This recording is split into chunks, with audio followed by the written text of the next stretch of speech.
Good morning and welcome to the next episode of our podcast, where we drink tea and navigate the balance between school and personal life. I'm Sophia Safe. And I'm Sophia Curry. And this is Sip and Spill.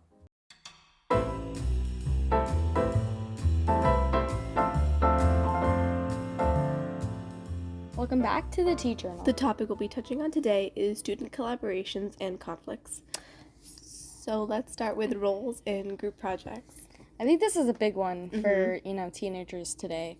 Personally, I have a love-hate relationship with group projects. If I can choose the group, I'm okay with it. Yes. Even when I don't choose the group, it really just depends on the people that are in your group. Yeah. Okay. Yeah. I have a question for you about this. Go for it. There's usually one person in the group that takes a lot upon themselves. Oh, boy. Okay. You are usually that person. Let me just put that out there. Yes. But I agree. If someone else was that person in your group and they did all the work and you didn't even have a chance to try and help them, how would you feel? Oh, God. This is actually ironic because yesterday I took an MBTI test and I was reading my stuff and it said usually... What are you? I'm an ENFJ. Okay. So... I'm INFP. Okay. Are we like... Oh, no. I was about to say we were about to be, like, the absolute opposites. No. But that's kind of weird because we're very similar. Anyway, tangent.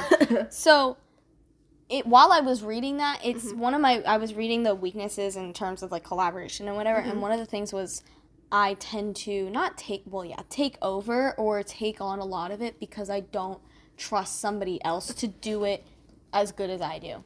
I feel that. So, yes. I feel that. So, your answer to your question for me is if someone took over, unless if it was like you, now I know you would never do this, but if it was somebody like you, I would probably be a little bit more okay because I trust how they do it, but I would still be wary because I want to contribute. Absolutely. I mean, with this podcast, we actually leave a lot of the work to each other. We trust each other. I rarely ever check your work. I usually just read it over and we start recording, and I feel like you do the same. Yeah, I mean, we just read it over just to see what the other person put down, so we're not like, okay. But it's not usually like, you spelled this wrong. Right.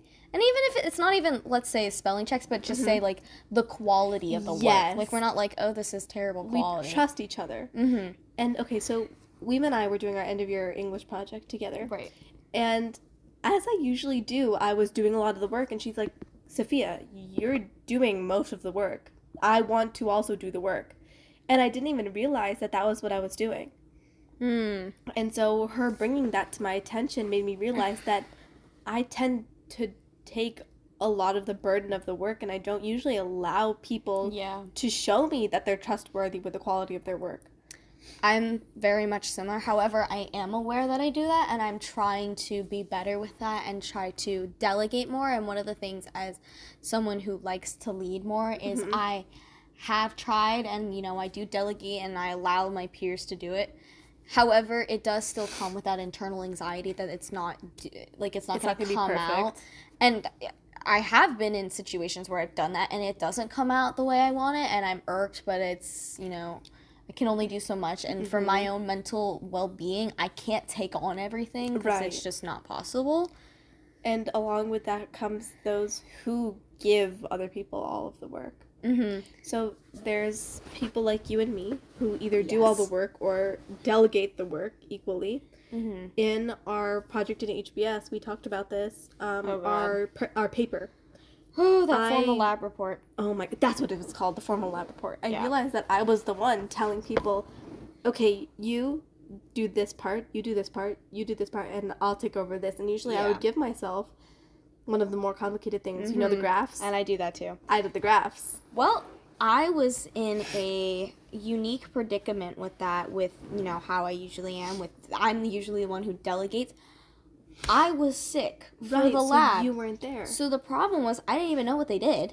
Like, I read over the procedure, but, you ultimately have to do the lab to get it, and it was, complicated, and the variables were weird. And so my group, they weren't my favorite group, and I did not love working with them all year. And they were kind of just like it's okay, and, it's good enough people, and that's definitely not how I operate. And they were just kind of like, oh, I really don't want to do this, da-da-da, and it's fine. So when I would ask about the variables, they were like, it's whatever. So I couldn't even make sure things were going out to the best of their ability because I didn't know. Because I didn't know the procedure of the lab. I didn't know Right. how it went, what the variables were. And ultimately, we did not get a grade that I was happy with. And I Neither did wasn't we, yeah. surprised. But it's hard to manage those people who are kind of like, "Ugh, like, can you do this?" Like, someone literally handed their part of the project off to me because they Wow. didn't get it and they didn't want to try to figure it out. So we swapped because my part was easier. So rather than just taking it, how would you have handled a conflict like that yourself? How can we handle conflicts such as these ourselves? You could confront the person. I think you can also, like, you respectfully confront the person and say, hey, like, would you mind doing a little bit more, like if we're talking about my specific situation, say, hey, I wasn't really here for the lab. Would you mind taking the time to explain it a little bit more to me, or take on a little bit more, so that I don't bog down the group because I don't know what I'm doing. Or, if it gets to a point, you got to take it to the teacher and say, like, hey, so-and-so's not Absolutely. doing their part. Or if you're in the predicament, some people who aren't doing the work, sometimes they just don't really know what to do, and there are the people who can completely take over, and so they don't feel like they can do anything, and that's where also you can approach that person and say, hey, I'd like to do more of the work. I notice that you're taking on a lot more, and I kind of feel like I'm not doing anything. Like, is there any, can you give me something else to do? Like, or take it up to the teacher and say, so-and-so completely took over the project, and, like, Bring it up. bring it up. Right. And so what about prejudices in a group So we talked a little bit about that, and, I think... with Mrs. Scialla? Mm-hmm. And I don't want to say racial prejudices are, super common. I think most kids can look past that, but if that arises, that uncomfortable aspect is something that you ultimately either have to move past and say, hey, how can we move past this? Or if it gets to a point where it's bad enough, you bring it up to your teacher. A lot of these conflicts solutions come within talking to a trusted adult, and sometimes that trusted adult might not even be the teacher that's in the classroom you're in. Yeah. If you don't feel comfortable with the teacher in that classroom, you are always able to go to another teacher or even your guidance counselor. Yes. And especially, we talked about this when in the episode with your guidance counselor is in constant communication with your teachers. And they're able to talk to your teachers for you if you don't think you can do that. They are your advocate. As much as you should be your own advocate when it's necessary, they are there for you. Like, their job is to help advocate and be there and support you. And so that can, help circumnavigate those prejudices that might be, occurring within a group, or just even socially as well. So moving into how do we collaborate well? So, of course, we talk about this in so many episodes, but communication.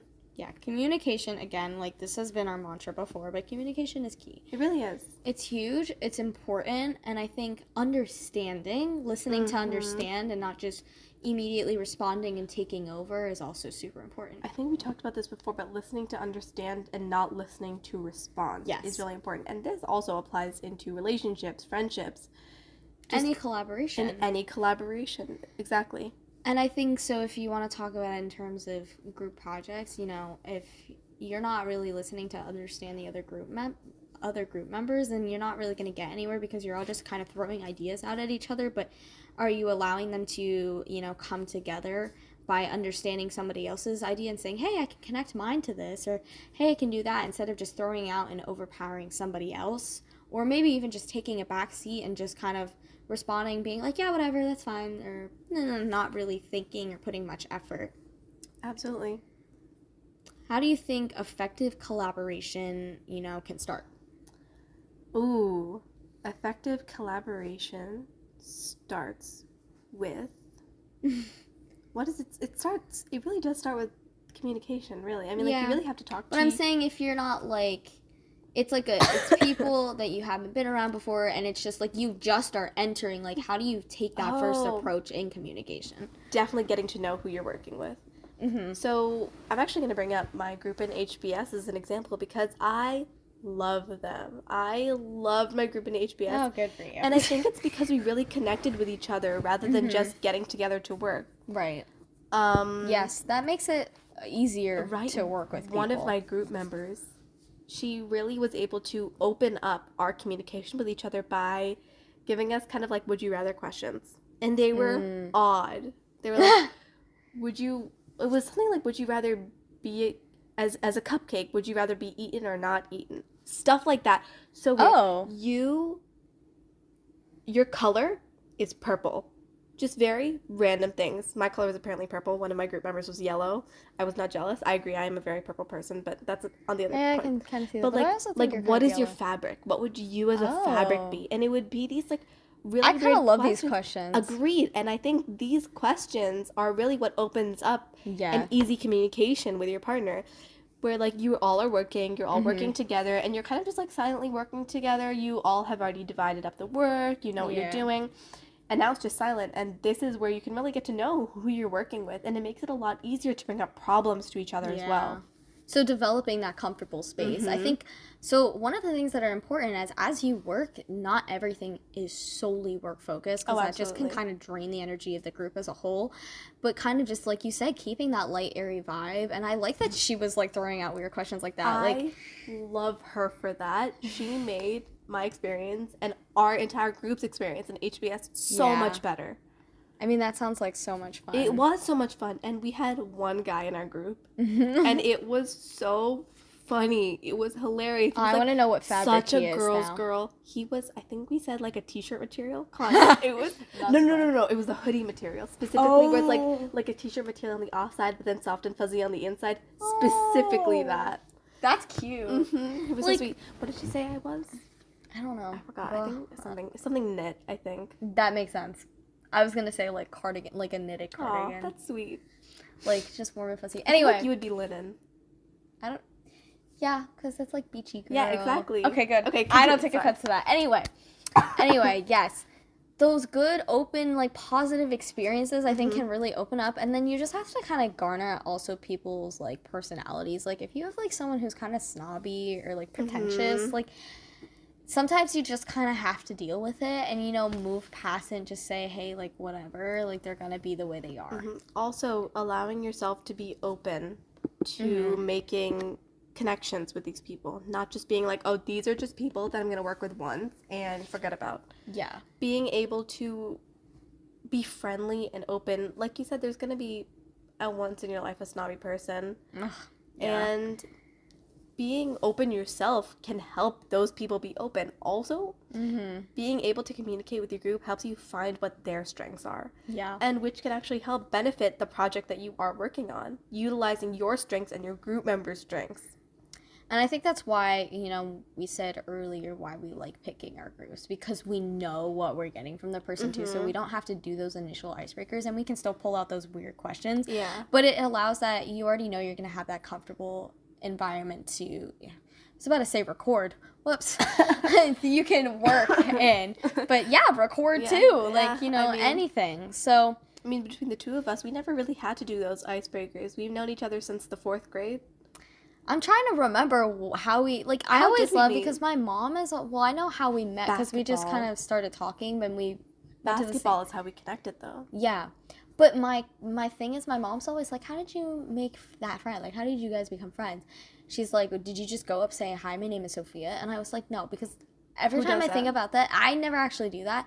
It's more like, I kind of just, like, I kind of keep to myself, surprisingly, even though I'm an extroverted person, I don't tend to introduce myself first. I kind of feel it out, and I talk to myself a lot, so I'll talk to myself, and then if they comment on something I'm saying, and then we kind of start talking, that's how a lot of my friendships start. Really? And then I'll just be like, oh, well, yeah, by the way, my name's Sophia, or whatever, and they're like, oh, well, I'm so-and-so, and I'm like, oh, yeah, it's great to meet you. But I'm finding myself now more, like, starting to become, and this is kind of becoming tangential to collaborations, but meeting people and just kind of opening up that communication field in general, I'm finding myself, you know, if I think somebody's pretty, or if I just like, or I find like a compliment and I don't know them yet, I don't want to say I'll find an excuse to talk to them, but I'm starting to become more confident in going up to them and saying like, oh, hi, or putting myself in a space to talk to them. Like the other day, I volunteer at a place called Camelot, and there were these two really pretty girls. And I was like, oh, they look really nice, whatever. And I kind of sat near them just like when I got moved to their table, and they were talking and whatever. And then, a camper came over and sat down, and they ended up, and I was kind of talking to the camper, and they ended up talking to him. And then I ended up kind of talking to them as a result of the camper being there. And then we all just I like started becoming friends with them, and I was like, oh, by the way, my name's Sophia. I just wanted to say, like, I thought you guys were really pretty. And then like they're like, oh my god, thank you. And it opens up this whole field. Absolutely. Being able to go up to someone random and complimenting them is honestly one of my favorite things to do. I like doing it because I know it makes me feel good, and I was like, and it makes them feel exactly, good too. And seeing that like lit up reaction on their face when originally they might have been more broody and keeping to themselves, but saying, by the way, you look amazing, I love your eyeliner. Yeah. Is something that usually lights up a person's face. I love getting compliments from strangers, like genuine compliments, because it's so unexpected. Like, I love getting compliments from my friends, which this is getting so off topic, but it's okay.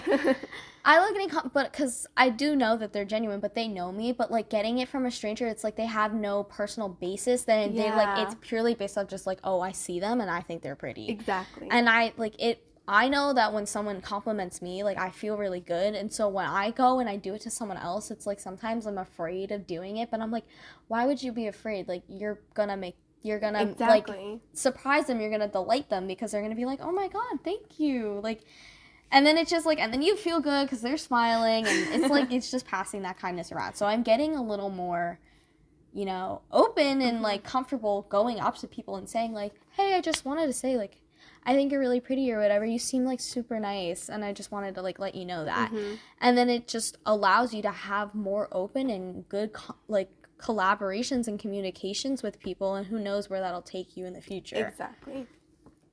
So I think the main takeaway would be, find where, like, in terms of roles and projects, kind of learn to delegate. Don't try to take on too much, but if you're someone who isn't one to take on, kind of talk to the people who are taking more and say, hey, what can I do to do a little bit more? And take initiative. Talk to your teacher if something isn't going the way you kind of would expect or like it to. And then also knowing that you need to be open to foster good communication with your group. Being able to talk to your group members past what the project is. Yes, for sure. So I think that pretty much wraps up our tea journal for this week.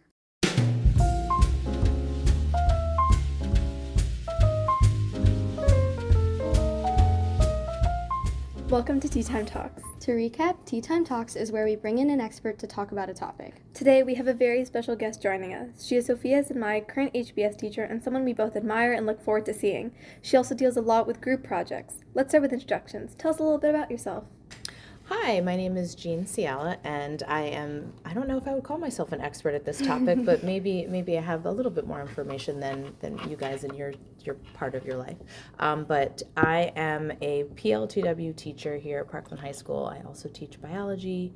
I have a couple of degrees in biology, so I've been to school for this topic, and I've also have a background in lab skills that I worked for at Merck, which is a pharmaceutical company doing virus and vaccine production, and I also did sales too with Merck, which I didn't love very much. And here I am teaching. I've been teaching for about 15 years.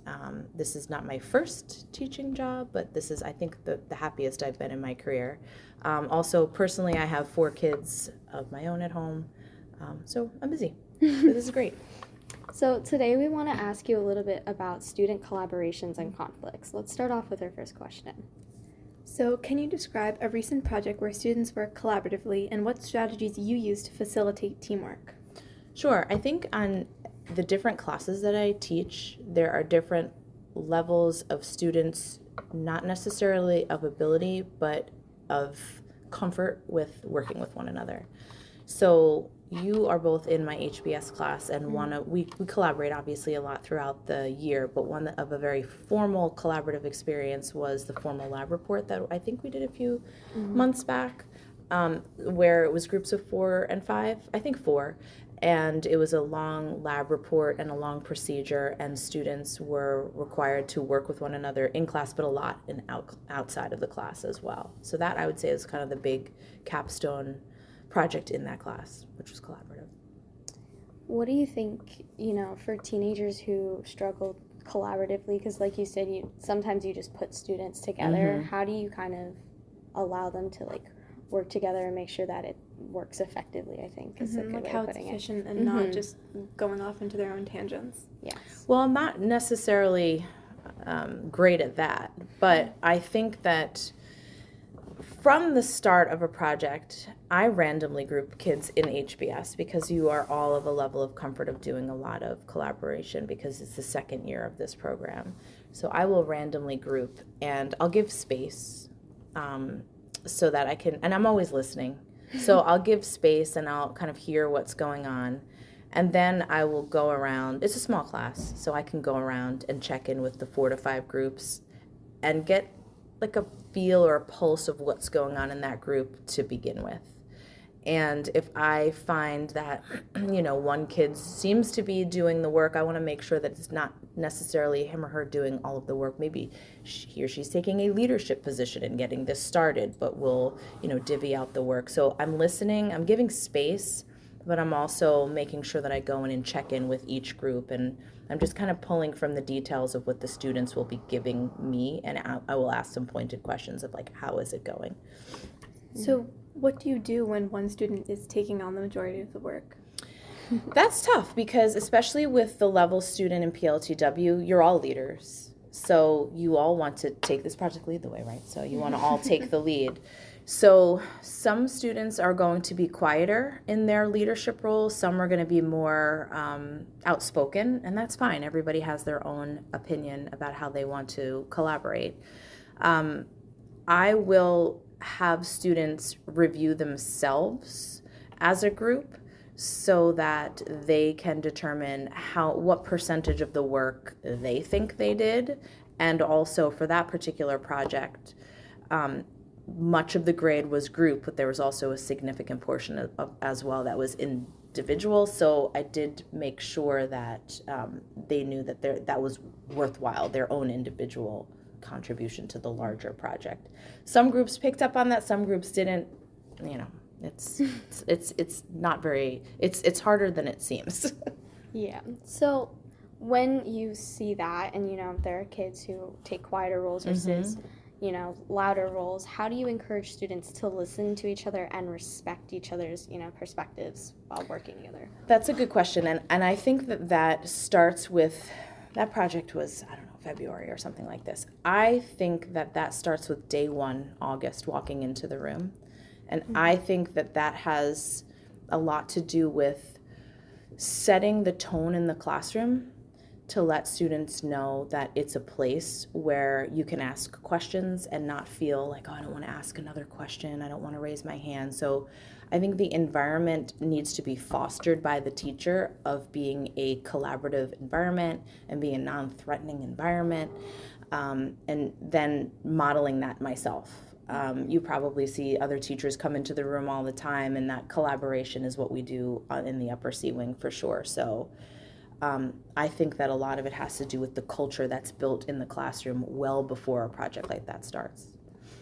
So how would you say you build that environment, and more importantly, how can students help to create that environment?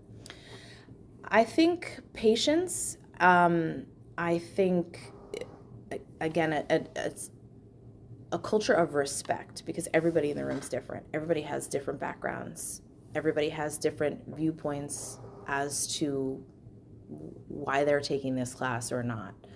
I think that it's just important to build that respect and make sure that everybody feels comfortable. Otherwise, collaboration is not going to happen.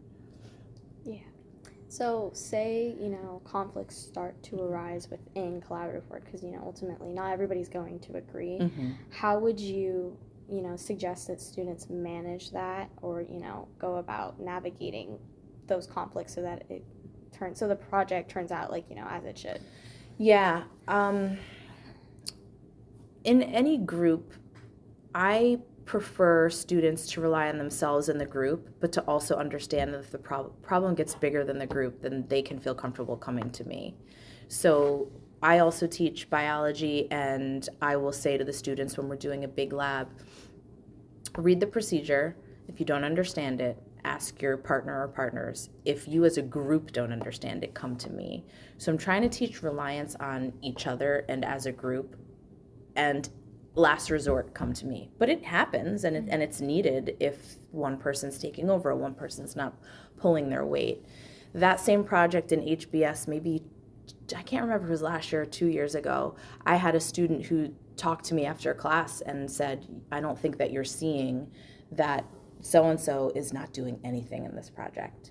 And I actually was surprised because, as you know, I'm kind of going throughout the room and I'm listening.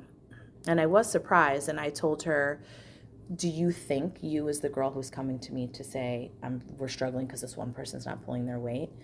And I said, do you think that you could talk to her about that? And then if it doesn't work, I will certainly come in and be very pointed in what needs to be done. And she did. I don't know that she would have thought to do it herself unless I kind of, said, I think that's probably a good idea. And she did do that, and she was able to deal with the conflict, knowing that I was in the room and knowing that I was the backup plan if needed. So there's a lot of different ways to go about it. Yeah, I think that's good to have, the backup and knowing. I liked what you said about having a supportive, encouraging environment. Yeah, I find that's important. I think working in a hostile environment, already by the connotation of this word sounds unpleasant, and I don't think you can get work done efficiently. Definitely not. Yeah. So you just touched on this also a little bit, where you told the student to tell the student who wasn't pulling their weight. If that student didn't know how to go up to that student, can you describe your process for teaching students effective communication and conflict resolution skills? So modeling that. Not every class from teacher to student is going to go smoothly. So if there's a student who's maybe not doing what he or she is supposed to do, I'm going to say it in a pretty gentle way, but it's going to be very obvious that I know that that person's not doing their work. So modeling that, I think, is helpful. And I think I'm building a culture of open communication such that once we get to a larger project as we proceed through the year, I can be pretty honest with a kid in a joking way, but they understand that I can see they're not doing what they're supposed to do. This has happened a couple of times in your class in particular. Not in your class, but in your class it has. Yeah, I've definitely seen. I think from my perspective, I like to take in my surroundings with who's in my class. And I know personally I can go off and do things, but I'm usually pretty good at bringing myself back and getting back into work. Or me and Sophia joke all the time that she's the only one I can talk and do work with, and we're very I'm losing the word for it, but we're effective with our time management, and we can multitask, I guess. And talk and work well versus other kids can't do that. And I've definitely seen in my own lab group that I've had frustrations where I'm you can't just hand it off to me because you don't want to do it and you don't want to figure it out. I'll help you. Right. So I agree. I've definitely seen that in my class, and I've had to try and deal with it before. And especially the point in the year where we get to that particular big project, kids have sized each other up and know, who's the kid who speaks up more and maybe knows more than I do, and let me see if I should lean on her and let me see if this works or not. So, it's group work is not easy at all. I don't prefer it as a student. I don't like it. Really? Yeah, I don't like it at all. But that's not what the real world is. So how do you balance the need for students to work together with the need for individual accountability and assessment? Yeah, so, good segue, because I as a student, I hated group work. Couldn't stand it because I'm an independent worker. I'm an only child also, so I'm very focused, and I don't need a lot of noise, and I don't want a lot of noise. I just want to get my work done. And sometimes I don't see the benefit of having somebody help me, but there's always a benefit of having another perspective. But when you just want to get the work done and you're I just want to get this done, it's hard to be part of a group. But that's the real world. The real world is collaborating. All of us up here, especially the PLTW teachers, we really rely on one another a lot.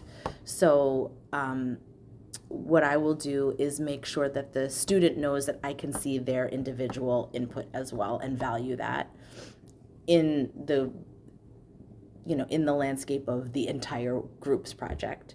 So I can see it. I'll go through the drafts and I'll see who's doing what. I think actually in your group, I feel like it was in your group, there was a student who I didn't think was pulling their weight. Yes. And you had said this person is doing what they're supposed to do. Right, and it's not easy to see that just online. Of course You not. don't Yeah. see the, like, live conversations. Right. Yep. And I didn't, so I was very glad that you had said that too. Yeah. I think I saw that. I remember with the formal lab report, I was sick the days that they had done the I remember lab. that you had come in Yeah. afterwards. And yeah. I was really worried about it because, my group, not to shade my group, I don't want to shade my Right. group, but, I had zero background Right. knowledge. I mean, I had read the procedure, but I was like, I wasn't there to do the lab, so I was Right. like, I don't really know what the variables are. Or Yeah. I'm not really sure what you did. Like, I can Right. look it up to the best of my extent, and you guys can explain it, but even, like, up until the last day, I was still confused on what Yeah. was going on. And one of the people in my group had handed off their part of the project to me and Oh, decided boy. to do something else because Oh, they okay. couldn't figure it out. Oh, And I okay, said, yeah. and I didn't think it would be that hard because it was just data labels and like graphing, and then Yeah. it did turn out to be Be that a hard hassle. Yeah. because it was all the variables. And every time I would go to them and say, hey, can you explain this? Or can you double check this? Are these variables right? And they would be like, yeah, it seems fine. Yeah. And then we ended up with a grade that I was not pleased with because I was like, I had gone back and asked you guys this question several times. Yeah. And you had told me all of those times, yeah, it's fine. And then there are also, I feel like, people who are just like fine leaving it as it is. Yes. Like if it's yes. quote Yeah. unquote, I'm not the type of person to leave it as just good enough. Me like neither. if it's not, I don't want it to just be like subpar because What's then the point of it's- doing it? Yeah, and I'm like, Yeah. I want to do it to the best of the ability versus Right. they're like, it's fine, I'll just leave it. Yeah, but I remember specifically in that situation that you judged that well, you handled it well, and then you did rely on your group. And when you realized that the group was not helping, that you did come to me and ask me pointed questions of what is this. So you Yeah. were like kind of last ditch effort. Okay, I'm going to ask. But yeah, that is very frustrating. Yeah. Very, very frustrating. And I feel the same way too. I don't like. You can see students especially in a high level class like that, where many students are spread thin across a lot of very high level classes, and it could be a point at which that particular student had other projects and this was just a lower level of priority, but it doesn't sit well with you as the individual where you can see, well, no, this is a high priority, and that is frustrating. Yeah. You want to go? Sure. So on that topic, how do you support students who may struggle Yes. with social skills or group dynamics, and how can they help themselves? So it takes some time to figure out a student in a group, right? So it takes some time. Your class is small, so it's a little easier and faster to be able to figure that out. But in some of the larger classes, like on honors bio, where they pack them in at over 30, it takes time to figure that out. And you want to support, and you want to let each individual student know that you see the value that they're bringing to the group, and that it's okay if they're a little quieter about it. But it takes a really long time in a big class to figure out who's got what personality in a group. So in honors bio, and specifically, I do a lot of labs in the very beginning of the year because I need to see that group dynamic, and I need to figure out who's the quieter one and who's not going to speak out, and who maybe might have somebody speak for them in a group. And it's hard. It's balancing a lot. And sometimes I don't get it right. I assume one thing and I'm wrong. So I think that's interesting that you kind of plan out like your agenda and how you teach the class based on trying to help figure out your students. Yeah. I don't think I didn't even know that. Like I just kind of thought that was what the curriculum said to do. So, for students who, feel as if like, the teacher may not pay attention to me or they don't know, what are some things that you do so that, people know these are things that teachers typically do so that we can get a feel and we are actually looking out for you and trying to understand who you are? sometimes you could just say it outright. if they're at the point in the year where they feel comfortable with you and you can say, like, I see you're struggling, how can I help you? And you have to figure out if that kid's going to be receptive to you saying, like, I can see the struggle. Some kids are like, yeah, thank God you saw it, right? And then some kids are like, no, I'm doing fine. So you really have to figure out personalities, and it's very hard. But I think that it's easier to find a student's strengths in collaboration and strengths in independent work or weaknesses. It's easier to determine in a group, because if everybody's just seated in their seats doing their own work, I don't really see their strengths and weaknesses because it's quiet work. Whereas when we go into the lab and they are working with one another and then they're working with me, I can see these strengths and weaknesses come out. So I think lab work, it's helpful in science. I don't know how other teachers do it in other topics, but I'm sure that they do a lot of lab or a lot of group work as well for that reason. So how do you foster a sense of community and shared responsibility among students in your classroom? Yeah, I think that's a day one thing. I think you have to, I think culture is so important. Culture of acceptance, culture of everybody's different, and that makes us stronger. I think from day one, I don't necessarily outright say it, but I do try to foster the strengths of everybody in the room, and to the point where I'm hoping just everybody feels comfortable and that they know that I am approachable, and they're never going to be made to look a fool in my class. These are some tough topics, not for the faint of heart, but it's okay. You're going to learn it, and we're going to get through it together. So I think that culture starts from the first day of school. It has to. It's a struggle otherwise. I think we touched on that in episode 9 with Dr. Yutt, who we know you're like very close friends with, and that's also one of our favorite teachers. But she had also said that sometimes it's okay if you're like quieter, and she's like, we see you, and then she's like, and then she has those tough conversations sometimes of like, sometimes you need to speak up more, and it's okay. Or she's like, we can see that you're, trying. Or actively listening. Actively listening. Not just head down on the desk. Yeah. Oh, yeah. Yeah, absolutely. I have a student in this room in my afternoon bio class, and she is one of the best active listeners I've ever seen. But she's quiet otherwise, and she may not raise her hand, but when I call, because I do this in your class too, but more so in my bio classes where I'll just cold call kids and just like, nobody's raising their hand, but I'm going to call on you anyway. And she's always ready at the go, and I can tell because she's such an active listener, but she is so quiet otherwise. Yeah, but there's so much observation. You just have so much data running through your head as a teacher. You're constantly trying to figure out what are the kid's strengths and weaknesses, what's going on emotionally today with this kid. Something seems wrong. It's a lot of data to process minute by minute. Yeah. So what advice would you give to a student who's trying to start active listening but doesn't know where to start? So everybody's a different type of learner, right? So you can say something to me and it will go in one ear and out the other just because I need to see it. So you've probably already asked me a question that I forgot along the way. It's just the way it goes. Like, I am not that type of a listener. I'm a visual learner, and some people are, some people are not. So when I teach, I always teach off of a picture. I don't know if you've ever realized that, but I have to teach off of a picture. I don't understand it otherwise.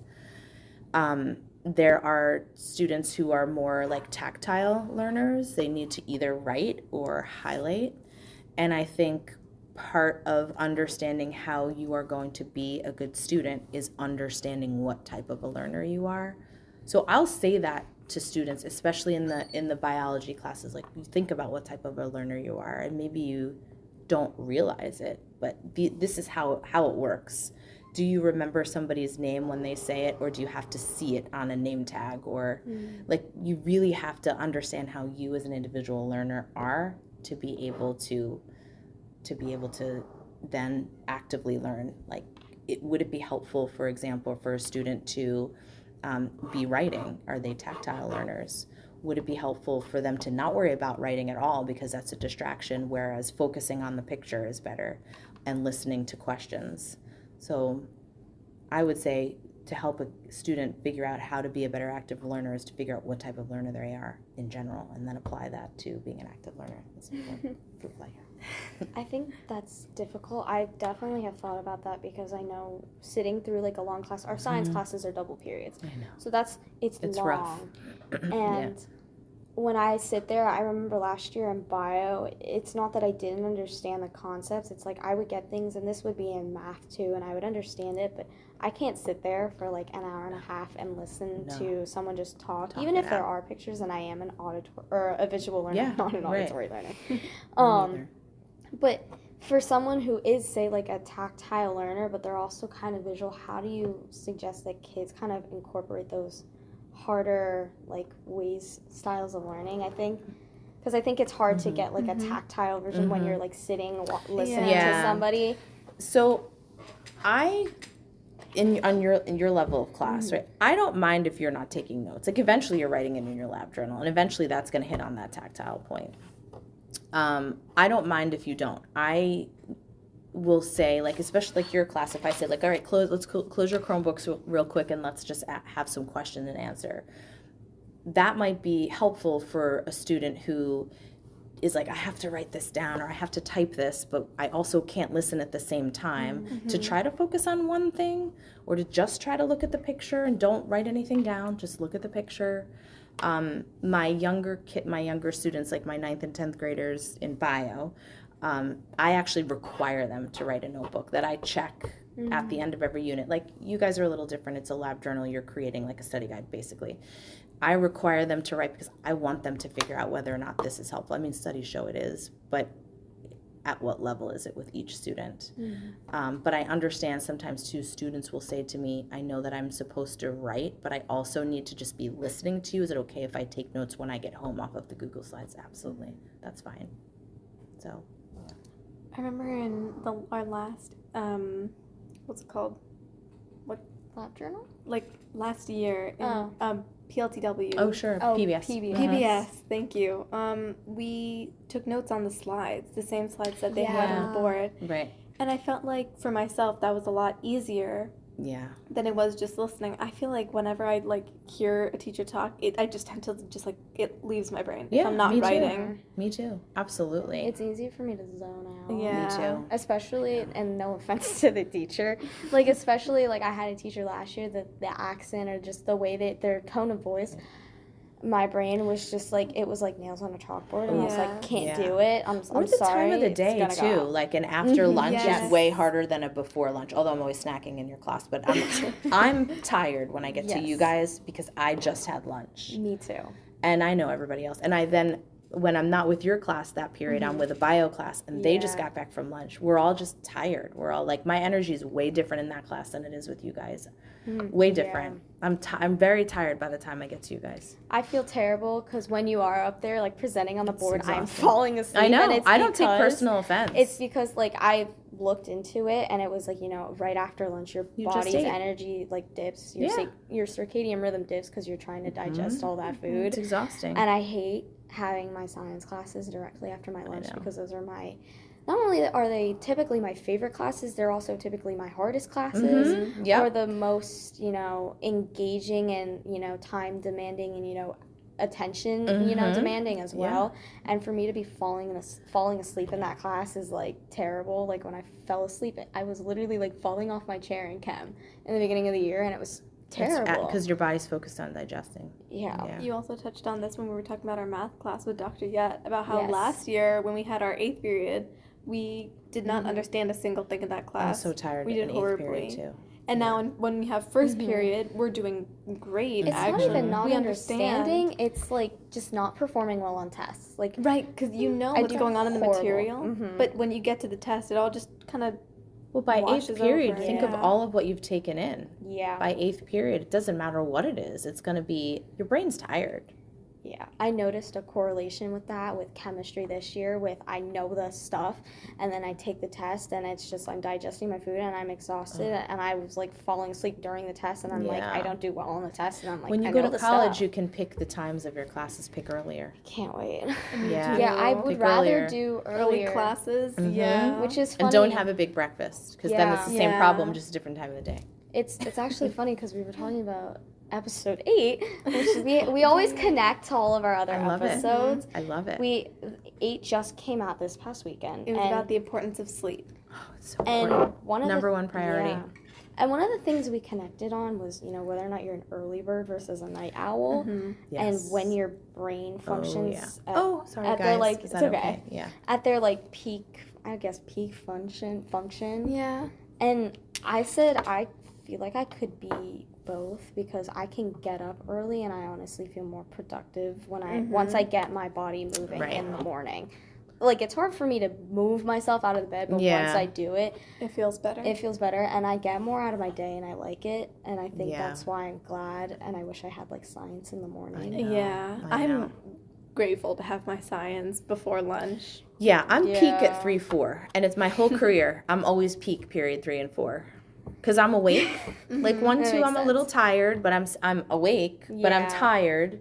And then 3, 4, I don't know. I'm hungry, obviously, always 3, 4, but I feel you have to pay attention to the messages your body's telling you too. Are you going to be the night owl? Are you going to be up early? Yeah. My one son is going to college, and he had to fill out a thing over the weekend of, what are you, these kind of questions. Are you an early bird? What do you eat? All these kind of things. And he was like, I think I'm this. And I was like, no, you're this, and put it down, because the last thing you want is to be rooming with someone who's the opposite. Yeah. Right? So I'm like, be honest with your answers to these questions. But you do have to listen to your body. It's difficult when you have literally a 7-hour Yeah. school day. I know. It's No it's choice. just forcing kids anyway, even if they're a night owl, early bird, whatever they It's the are. same We start schedule. school too early. I think Oh, so. yeah. Didn't I? You talked about this in Mhm. 8 about Yep. how having a later schedule would be more conducive I to know. learning. My cousins agree. have that. I agree.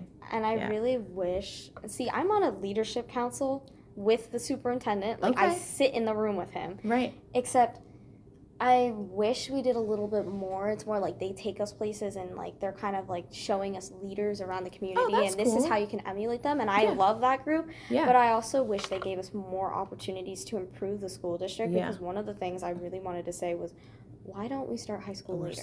It's so early. It's It so early. boggles my mind that the elementary kids start around 9 and I they know. only really get out 40 minutes after us, and they Yeah. start basically a whole hour later. I know. And I'm exhausted, and it just It's pushes so it. tiring. Yeah, you have to be ready to go at 7:40 a.m. That's insane. And some kids, because of the Yeah. expansiveness of the district, Yeah. Well, getting on the bus. have early. to get up. I know kids who get up at 5 a.m. I get up. If I actually wanted a good morning routine and I'm not Yeah. rushing and just doing bare minimum, I would have to be up at 5 a.m. That's when I get up. because my bus comes that early in order to get to school. I know. It's hard. It'll be easier in college. Yeah, I can't To wait manage for your time. college. To manage your time. But Yeah. listen to all the the different hints that your bodies are giving you about when you're peak during the day. Oh wait, so can I add to that? Because now I Sure. have another question. Absolutely. So if you know that you're gonna be falling asleep during a class, how do you? And this is kind of unrelated to Yeah. this. But this is I really want to ask this because this is a good question. Right. When you know that your body's going to be falling asleep, how do you combat that in the class, especially if it's a hard class? What would you recommend for that? I would say probably ask to sit right up front. You know what I mean? So that the embarrassment of falling asleep is more than in the back or the actions right in your face. And then always be honest with the teacher, especially if you feel comfortable with know him or her, that I just got back from lunch. This is a tiring part of my day. I'm sure the teacher feels exactly the same way. Yeah, it's just the way it is. I want to bring it back to the, Yeah, sure. Go ahead. the questions. Completely different than we were talking about, but what role do you think technology plays in facilitating or hindering student collaboration? This is such a complicated, good question. Obviously, collaboration is so much easier on a Google Doc, right? I mean, obviously, because you don't have to be in the same room with the person. But also, if you don't know what your source is, you don't know what's reliable, you are going to just grab whatever comes off of that first AI summary, right? So Yes. that's not good. Yeah. So it's good. I don't know. It's a double-edged sword because I can say to students, hey, you have an hour to work with your team today, and then the rest of it's going to have to be done by the next period. well, maybe the students are going to say, well, I don't want to work on it for this hour because I have something else to do and I would rather do this at midnight because that's when I work best. But then maybe your group isn't up and then, the timing is off. Yeah. So it's helpful but not helpful. It doesn't force the collaboration during the class period, which I think would be a benefit. However, it also does make it easier to communicate after you're out of the class. Yeah. So, and again, going back to collaboration, if you're with a group or somebody in your group who just Googles and does a search and they're like, this is the answer and has no idea where that came from and if it is even, reliable or related, then that's hard too. So, I don't know. It has its role, but I don't think it should be the only thing. So how would you say someone could incorporate it effectively?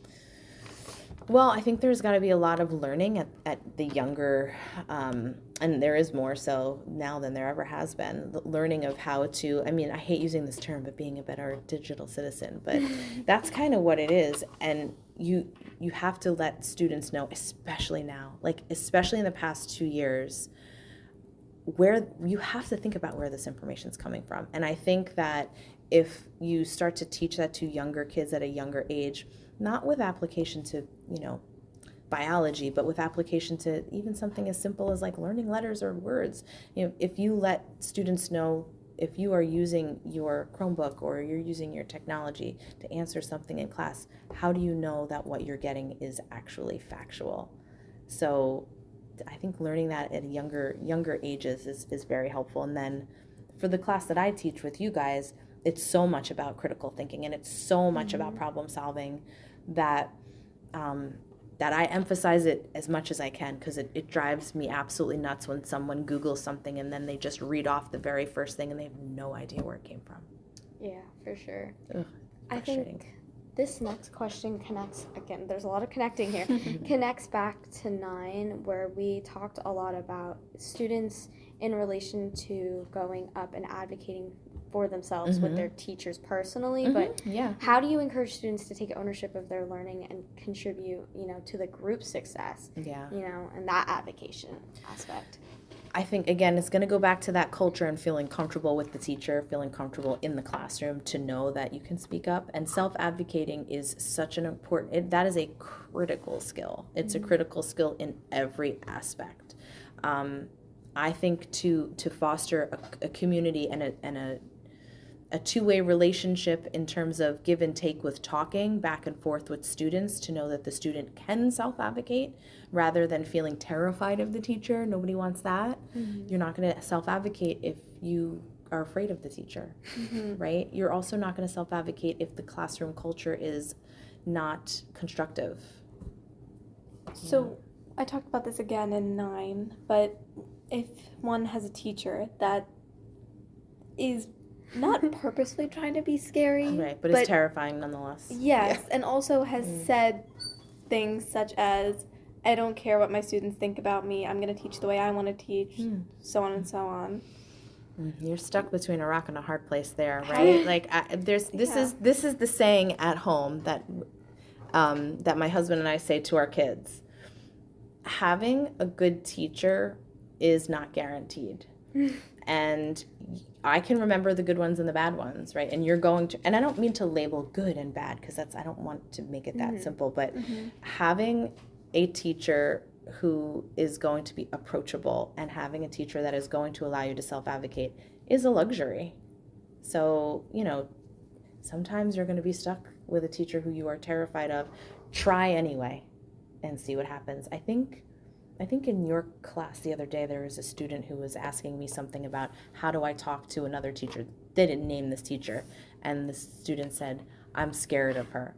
And I was like, but just ask anyway, because maybe she'll say no, maybe she'll say yes, but you don't know unless you ask. Right. Yeah.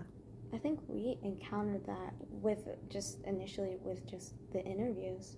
Yeah. Oh, really? Not necessarily with certain teachers, but we going up and taking that initial step, because this is obviously an outside of school thing. So it's not like we're going up about something like, oh, I'm having a problem with the homework. Right. Or I need to do this for a class. Right, right. Yeah, it is.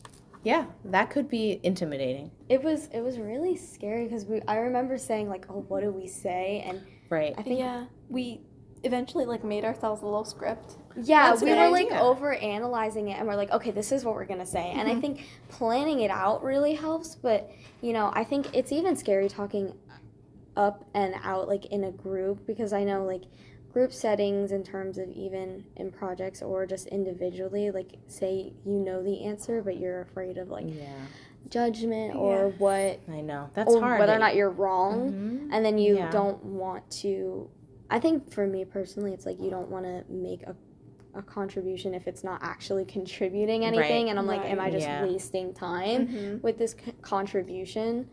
So I think it's scary. I feel like that goes back to what you said about finding the right source and knowing what you're Yes. saying before saying it. Yeah.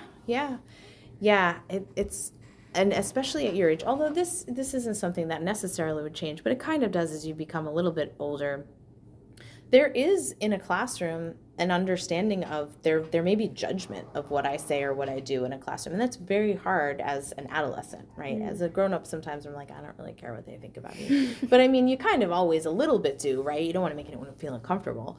But that is, and it's both sides, right? You might not want to contribute all the time because you're like, I don't want to look like a know-it-all. And then you might not want to not contribute at all because you don't want to look like I don't know anything. And it's just it's hard because there could be judgment. I hope there isn't, but there could be. At your age, that's kind of what students can do because of they feeling maybe not as comfortable with their own selves, that it's just easier to judge, oh, this kid's always answering, this kid never doesn't answer, and then you feel maybe a little hesitant because you know that could be happening when you speak up or don't speak up. So I'm gonna bring it to a different side. Whereas, obviously a year is a long time that you spend with a group of kids. So obviously in the beginning of the year, you see they might be a little less, I don't want to say immature, but their growth might be, it's higher at the end of the year.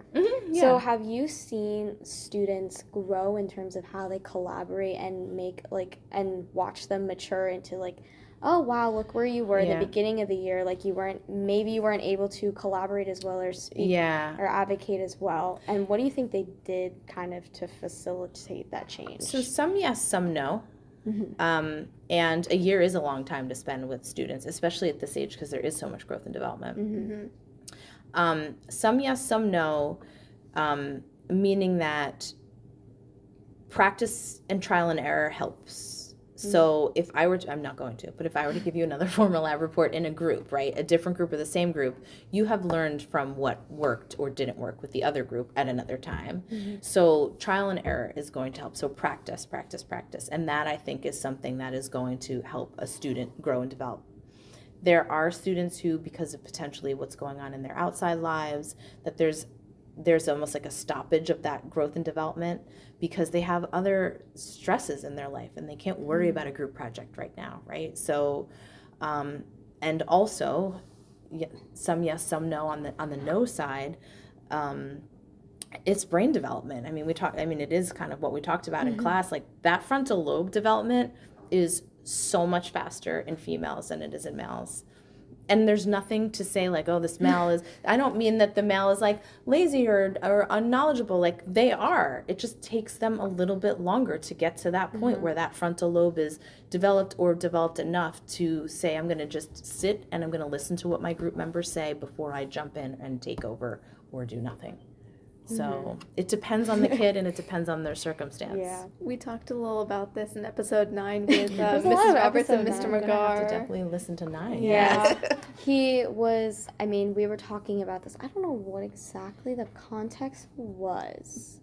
I think it was kind of just dealing with how students navigate lives. Because we were talking a lot about how they talk to their guidance counselors, and Mr. Roberts did say himself, boys develop slowly, in terms of, or slower, in terms of emotional maturity It's true. in females. And, for me, I kind of wonder why that is.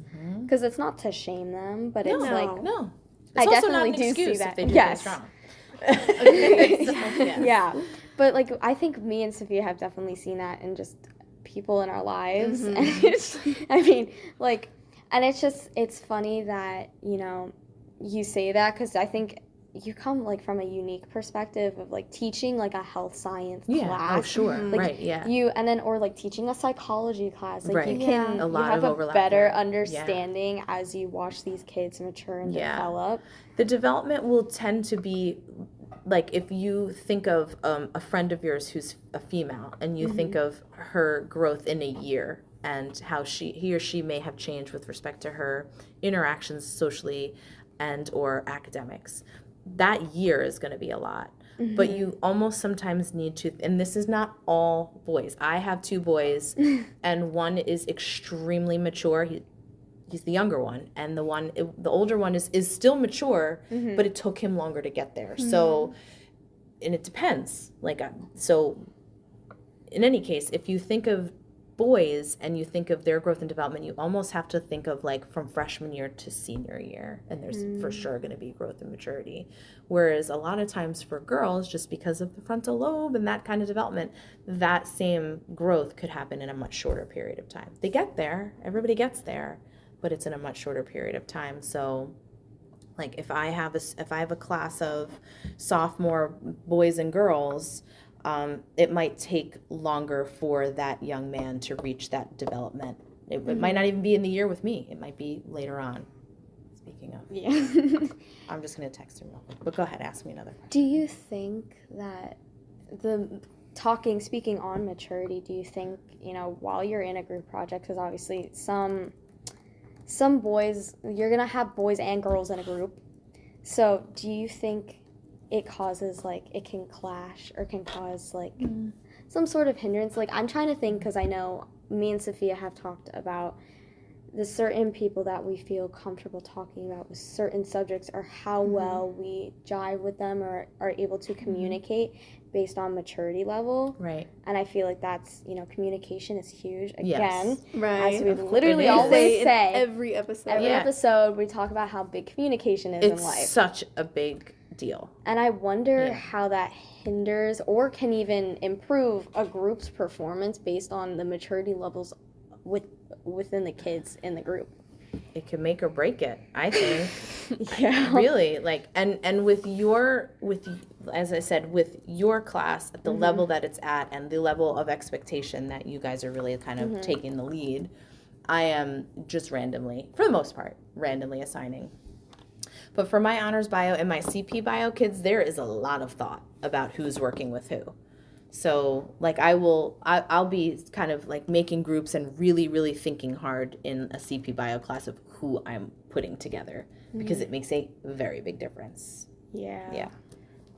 So speaking of maturity, I feel like respect, as you talked about, is a very important aspect. And so in terms of people's ignorance towards other group members, Yeah. such as when they're different than one another in terms of, say, religion or culture, or even like they're like how they see themselves, like for example, if someone is non-binary and someone else Yes. isn't accepting of that in a way, Mm-hmm. how do you deal with one of the students ignoring another person because of who they are?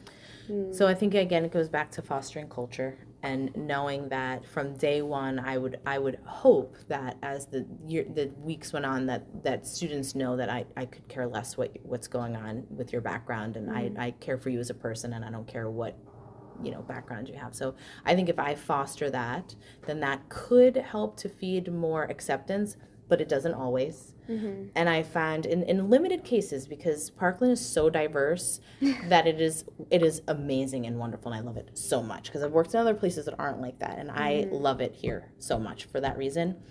So I think that there's a lot of diversity outside of the walls of the classroom that when students come into the walls of the classroom, it's just like, oh, it's just a smaller group of a very diverse population. However, there have been very few cases where a student will feel some sort of negative feeling toward another because of their background, whatever it might be. And that individual will be sneaky and not as obvious about their discomfort around that person. And that's when you have to be very close all the time to protect the person where the other person is maybe trying to be sneaky about it. And if that happens, it's an absolutely out in the hallway, this is unacceptable. Absolutely not. So That's how I've handled it in the very limited times where I've noticed it in the classroom. Yeah, I think, and to speak on maturity and growing, can you discuss a challenge, like a challenging group dynamic that you've encountered and how you addressed it, even now? Yeah, so just this year I had a group of students who, one young lady was new to school and had found friendship with two other young ladies, and it was wonderful. And I had known that the young lady came from another school and was a little bit having trouble finding friends, and she found these two girls in my classroom, which was wonderful. And so I even moved the one young lady's seat so she could sit next to the two new friends, because I knew that this was going to help her. And as the year went on, it seemed to be going very well. And then I noticed one day the new young lady seemed just, something was off. And so I didn't want to make a big deal out of it. I just kind of wrote her a Post-it note and I said, "Do you need to go to guidance?" Like, she could just tell. And I just put it on her desk, and she looked at me and she said no. But something was for sure up. I couldn't figure it out. She didn't feel comfortable sharing. That was totally fine, but I wanted her to know, I will send you guys or listen if you need. Like, I can tell something's wrong. And I don't know what day it was, but the next week, early in the week, one of the other young ladies, kind of oddly, but she still communicated with me, Schoology message to say, "We're not friends with so-and-so anymore, just so you know." So I was like, okay. So I Schoology messaged her back. It's an odd thing to Schoology message about, but I felt glad that she was feeling comfortable and letting me know before I walked into the room that this is something I was going to walk into. And again, this was later in the year. This was maybe a month ago, and I felt, okay, good. I'm glad she's comfortable telling me this. I don't want to know the details. I don't need to know the details. But I had messaged back, would you feel comfortable with a seat change? Just distance. And she said no. And then so they were still sitting close to one another, and I have another teacher who's in the room with me, and I let him know, hey, like, something's up with this group of girls. I think it's okay. Like, I think everything's fine, but we just want to watch them. I don't think anything bad's going to happen, but the dynamic has changed. And then the young lady, the newer young lady, went to the bathroom one day. She signed out to go to the bathroom, and kids were doing, like, I don't know if they were doing groups or whatever, but it was less formal time, so I didn't have to be standing in front of the classroom. So I followed her out and I said, so-and-so, I know that something's going on with the other girls. Would you feel comfortable with a seat change, or is there anything I can do to make this situation better? Because it looks uncomfortable. And she was like, no, it's fine. And I said, okay, well, if you need me, just let me know, and I will move all three of you or other people so it doesn't look like I'm just moving you. And she was like, okay. And she let it go, and she seemed fine, and they're still, didn't seem to be talking, but everything seemed to be fine. And one day, maybe a couple weeks later, she said, do you mind if I move to this particular seat? And I was like, okay, yeah, that sounds great. But the reason I'm giving this kind of the whole long story is because I was grateful that both parties, and this was a conflict going on outside of the classroom, were comfortable sharing with me, so that I could do something about it. And I was happy enough to be able to have a small class, have a relationship with both of them of trust, so that they knew that if something was up, that they could tell me. And it was different ways of going about it, but that conflict, seems to have been resolved, even though they don't seem to be friends anymore. Everything seems to be okay in the classroom, and everybody seems to be a lot more comfortable. So you suggest that in these conflicts, a student should go up to the teacher and... If they feel comfortable. Okay. And from the teacher's perspective, you should really be fostering that comfort and culture in your room. Yeah. So what opportunities do you provide for students to reflect on their collaboration and conflict resolution skills? Well, there's not a lot of, outright conflict, I would say, in my classes, I don't think. But collaboration,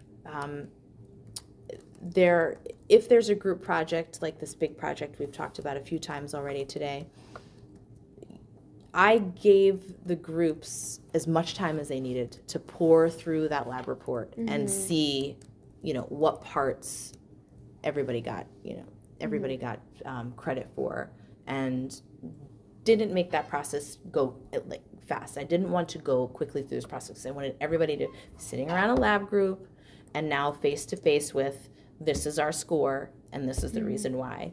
But during those particular days, I had my ears very attuned to what was going on in each one of the groups because I didn't want things to get to a conflict point or to get heated, which it didn't. But, people said their piece and they should. That was what that was all about. So giving opportunity, but also giving support in knowing that the teacher is there and I am listening, especially in that where I'm almost creating conflict in that situation. Here's your lab report. This is how everybody did. Now you guys talk about it. So again, that's like a more of a practice, trial and error, see how it works. But that was one particular experience where I was hoping that each individual in that group was going to self-reflect on what they did as an individual and how they helped the rest of the group. How could you encourage, so say you were coming, I like to play devil's advocate a lot. I love it too, yeah. So say, I come from a perspective that I sometimes tend to do too much or I might take on more than I need, but for the students who don't put effort and, they get back the lab report and say, they didn't get a great grade and they're just like, okay. And then, they're like, okay, well, you didn't put that much effort. How do you suggest them to say, hey, maybe you could do this to start putting a little bit more effort? Because obviously there's sometimes, there's the kids that, just don't do it because of whatever's going on at home or whatever was recently happening versus throughout the year you can consistently see them like not doing the work. Yeah. How do you kind of push them to say, hey, you should, put a little more effort into it? Yeah. In your class, I don't do this because you are all at an honors level and I don't. So what I do is I will usually once a marking period make my biology students open up home access and look at their grades. I don't do that with you guys because you guys do too much already.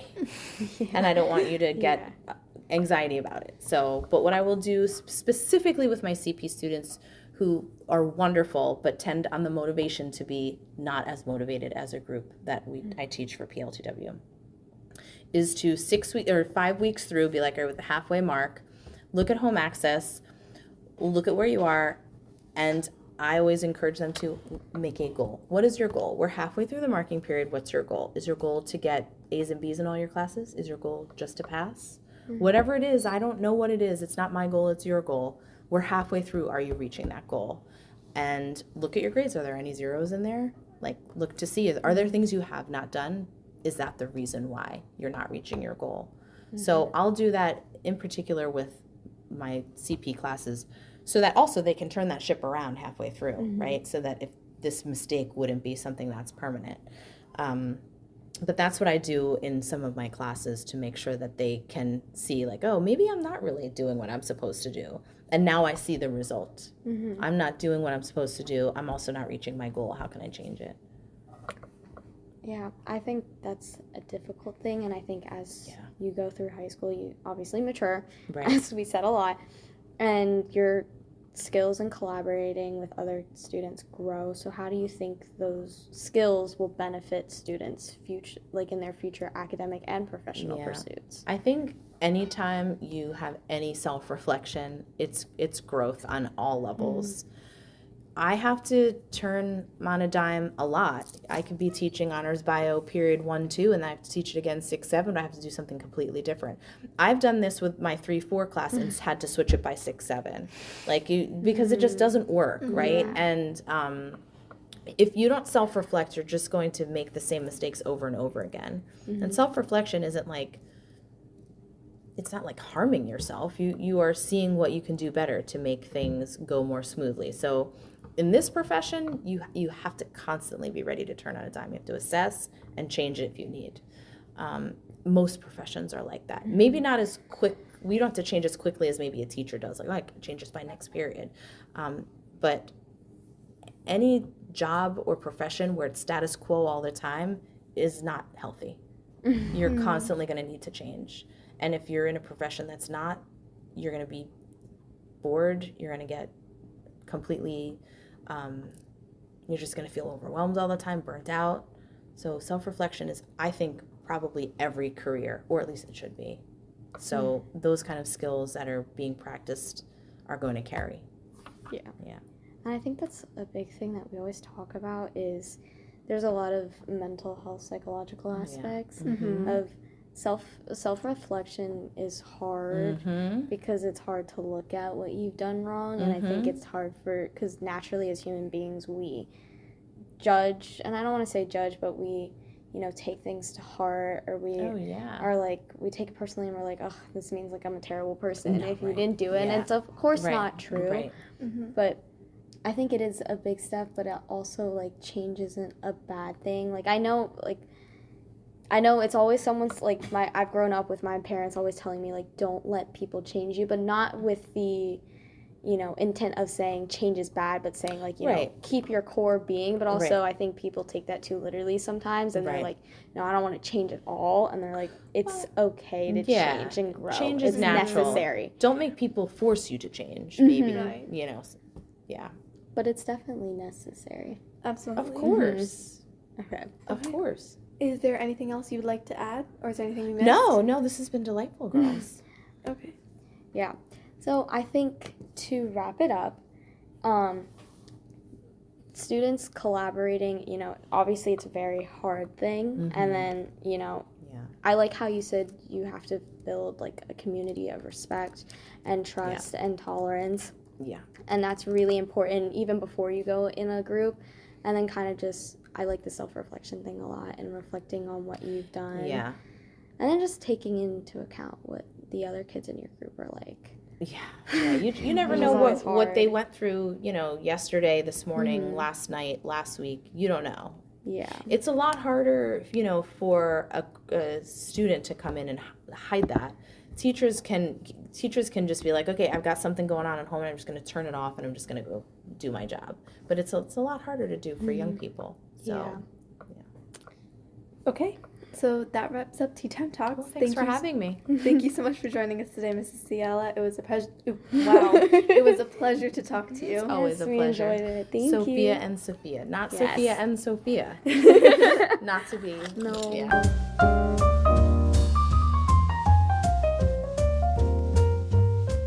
Thank you so much for listening to this episode. I hope you'll join us next week on Sip and Spill.